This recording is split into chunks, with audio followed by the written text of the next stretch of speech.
Tummy time newborn बेबीहरूको लागि कतिको important छ त र किन इम्पोर्टेन्ट छ आउनुहोस् कुरा गरौँ आज चाहिँ टमी टाइमको बारेमा। टमी टाइम भनेको चाहिँ बच्चाले उसको आफ्नो पेटको सहायताले उसलाई सुताउनु अथवा राख्नु हो। यो एउटा यस्तो खालको एक्टिभिटी हो जसले चाहिँ हजुरहरूको बच्चालाई सुरुवाती टाइममा लगभग 5 देखि 6 महिनासम्मको बच्चाहरूको ग्रोथको लागि चाहिँ एकदमै धेरै हेल्पफुल महत्त्वपूर्ण हुनसक्छ। टमी टाइम गर्नाले चाहिँ बच्चाहरूको गर्दन काँध ढाड चाहिँ एकदमै धेरै मजबुत हुने गर्दछ।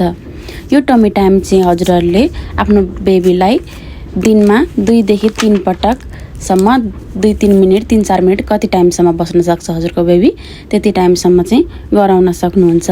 यो गराउनको लागि चाहिँ हजुरले पहिला बच्चालाई टन्न हुने गरी मिल्क खुवाउनु पर्ने हुन्छ र अनि ऊ ह्याप्पी भएको टाइममा चाहिँ उसलाई टमी टाइम गराउन सक्नुहुन्छ र हजुर पनि आफ्नो न्यूबर्न बेबीलाई नछुटाइकन गराउनु होला। Thank you for watching.